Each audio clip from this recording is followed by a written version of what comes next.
राधे राधे किसान साथियों, जय जवान जय किसान। ऑर्गेनिक एग्रो फॉरेस्ट्री में आप सभी का स्वागत है। जैसे कि आप सभी को पता है, ऑर्गेनिक फार्मिंग से रिलेटेड मैं नई नई वीडियो लेके आप सभी के सामने आता रहता हूँ।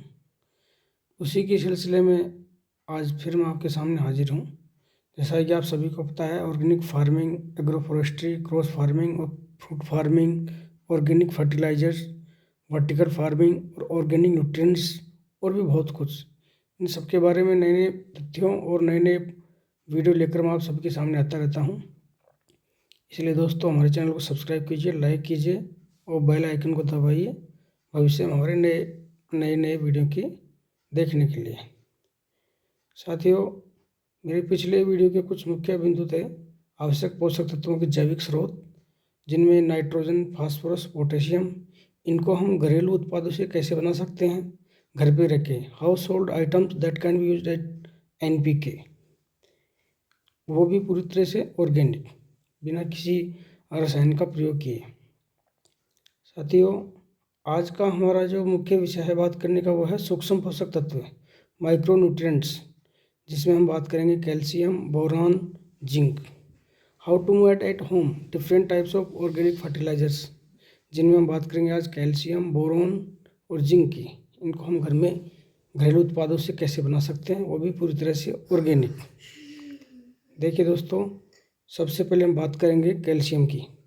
कमी के लक्षण: नई पत्तियों के किनारों का मूड सिकुड़ जाना, अग्रिम कलिका का सूख जाना, जड़ों का विकास कम तथा जड़ों पर ग्रंथियों की संख्या में काफ़ी कमी होना, फल व कलियों का अपरिपक्व दशा में मुरझा जाना। कैल्शियम की डेफिशिएंसी आप इस पिक्चर में देख सकते हैं, किस तरह से एक पेड़ की पत्तियां जो है इस तरीके से मुरझा जाती हैं, सिकुड़ जाती हैं। पिक्चर के माध्यम से आप अच्छी तरह समझ गए होंगे। कैल्शियम का सबसे प्रमुख स्रोत है पानी। हाँ किसान साथियों, पानी। सभी जल स्रोत कुछ कैल्शियम की आपूर्ति करते हैं। गहरे कुओं, अधिकांश गैर तटीय क्षेत्रों से आने वाले पानी में सामान्य फसल वृद्धि के लिए पर्याप्त कैल्शियम होता है, जबकि एक उथले हुए तटीय क्षेत्र, बारिश, झील या नदी, तालाब के पानी में आमतौर पर अपर्याप्त कैल्शियम का स्तर होता है। यह सत्यापित करने के लिए आपका पानी अपर्याप्त कैल्शियम की आपूर्ति कर रहा है या नहीं, इसके लिए आपको पानी का परीक्षण करवाना बहुत ज़रूरी है। यदि आपके पानी में कैल्शियम का स्तर 40 to 60 ppm या उससे अधिक है, तो कैल्शियम प्रदान करने वाले उर्वरक का उपयोग करने की बहुत कम आवश्यकता है, यानी कि आपको ज़्यादा ऊपर से कैल्शियम देने की ज़रूरत नहीं है। दूसरा कैल्शियम का स्रोत है चूना। कैल्शियम हाइड्रोक्साइड है एक प्रकार का, और डोलोमाइट लाइम नामक किस्म चूना सबसे अधिक उपयोग किया जाता है, और यह पौधों के लिए मैग्नीशियम का अच्छा स्रोत है।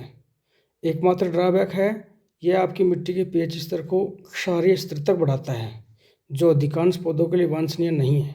चूने की खुराक 1 लीटर पानी प्रति लीटर या 1 चम्मच प्रति गैलन पानी से अधिक नहीं होनी चाहिए, जैसे कि 3 महीने में एक बार, या फिर pH बढ़ाने के लिए बहुत सारी खाद मिलाना। आप मिट्टी की भरपाई करने के लिए 1 लीटर पानी में लगभग 10 ग्राम फिटकरी पाउडर मिला सकते हैं, क्योंकि फिटकरी मिट्टी को अम्लीकृत करती है, और वैकल्पिक रूप में इसमें 1 या 2 चम्मच सफ़ेद आसूद सिरका भी मिला सकते हैं।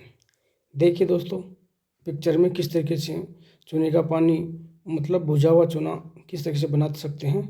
एक ड्राम ले लीजिए, उस ड्राम में खूब सारा पानी भर लीजिए, और पानी भर के उसमें जो आपका ये सॉलिड चूना पत्थर आप लाए मार्केट से या भट्टे से, वो उसमें डाल दीजिए।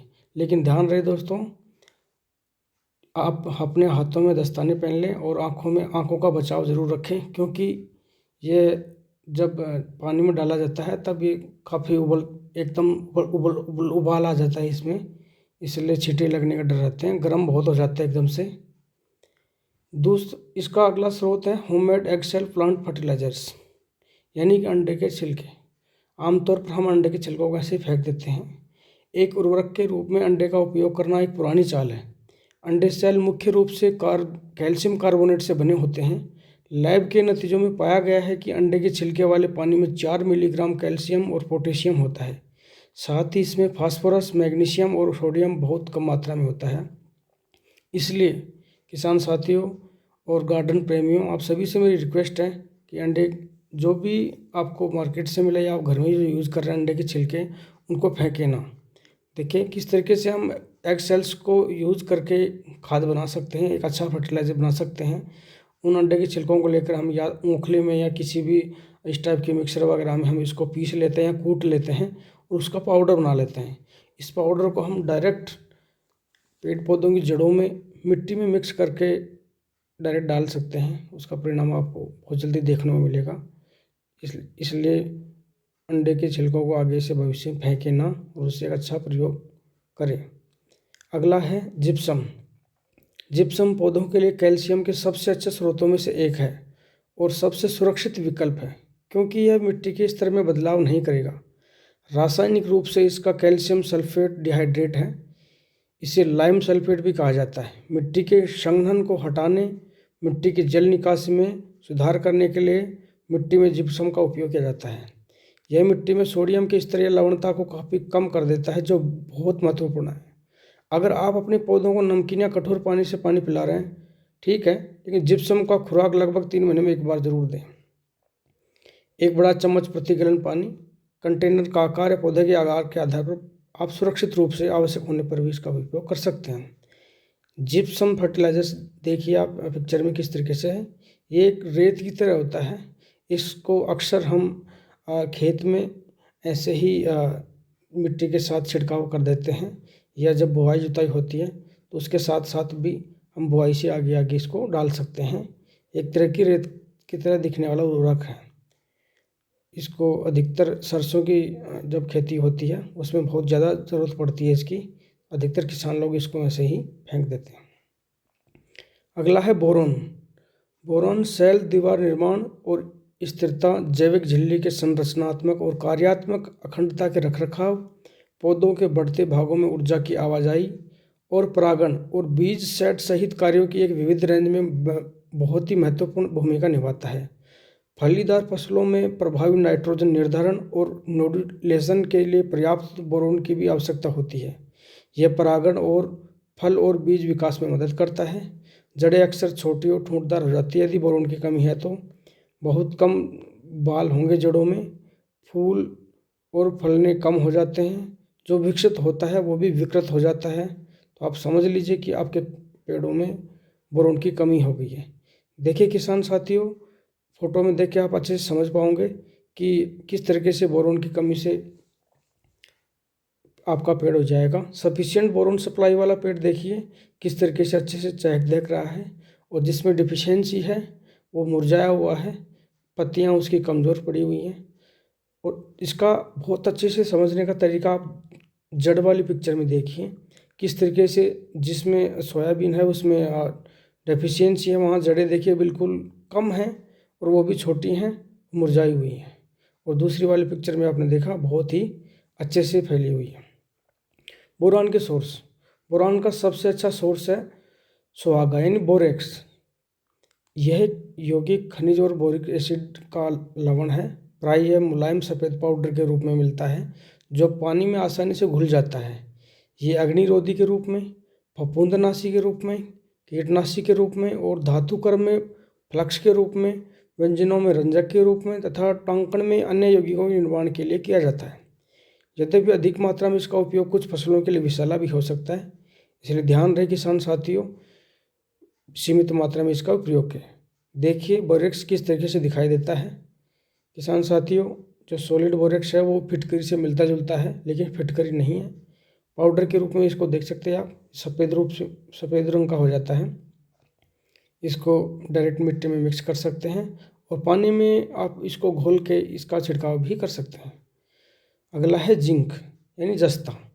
जिंक के कार्य कैरोटीन और प्रोटीन संश्लेषण में सहायक है, हार्मोन्स के जैविक संश्लेषण में सहायक है, क्लोरोफिल निर्माण में उत्प्रेरक का कार्य करता है। जस्ता कमी के लक्षण पत्तियों का आकार छोटा, मुड़ी हुई, नसों में निक्रोसिस व नसों के बीच पीली धारियों का दिखाई देना, फलों का आकार छोटा व बीज की पैदावार का कम होना। देखिए दोस्तों, जिस तरीके से आप फोटो में देख पा रहे हैं, जिंक की डेफिशिएंसी किस तरीके से इसके जो पत्ते हैं वो अलग आकार के हो जाते हैं। इसका अलग जिंक का सबसे बड़ा स्रोत जो है वो घास की कतरनें। अपने बागानों पर उपयोग करने के लिए अपनी घास की कतरनों को इकट्ठा करना सुनिश्चित करें, क्योंकि अधिकतर देखा गया है कि हम जो अपने लॉन में बागान में या खेत में जो भी हरी घास हम काटते हैं उसको अधिकतर या तो जला देते हैं या फेंक देते हैं या डंप कर देते हैं। ऐसा नहीं करना किसान साथियों। घास की कतरन का आधा इंच से एक बड़ा खरपतवारनाशक मल्च बना सकता है और ये जिंक में भी बहुत ही समृद्ध है, इसलिए आगे से ध्यान रखें। घास की कतरन को फेंके ना, जलाए ना, उसको एक जिंक के पूर्ति के रूप में अपने पेड़ों में डालें, बहुत ही अच्छा तरीका काम करेगा।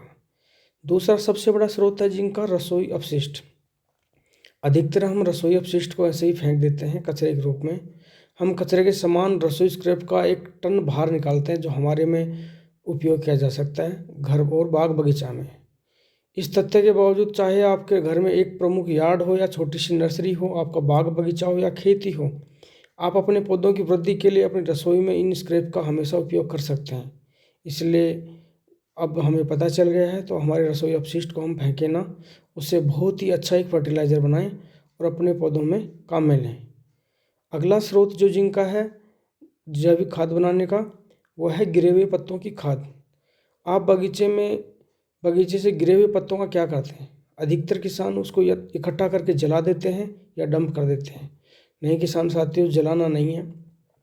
गिरे हुए पत्तियों से बढ़िया खाद बनाई जा सकती है जो साइट पर मिट्टी की उर्वरता बढ़ाने में मदद करेगा। ये एक उदार फसल प्राप्त करेगा और खरीद पर भी बचत करेगा। ये एक बहुत अच्छा जैविक खाद बनाएगा जिससे पौधों की वृद्धि में उत्तम परिणाम आपको देखने मिलेंगे। किसान साथियों, इसी के साथ आपसे विदा लेते हैं, इसलिए मुझे विदा दीजिए। हमारे चैनल को लाइक कीजिए, सब्सक्राइब कीजिए, किसानों के साथ ज़्यादा से ज़्यादा शेयर कीजिए। मैं फिर आऊँगा आपके सामने एक नए वीडियो के साथ में जो ऑर्गेनिक खेती से आपको कुछ ना कुछ नई जानकारी देगा। तब तक के लिए राधे राधे, जय हिंद, जय जवान, जय किसान।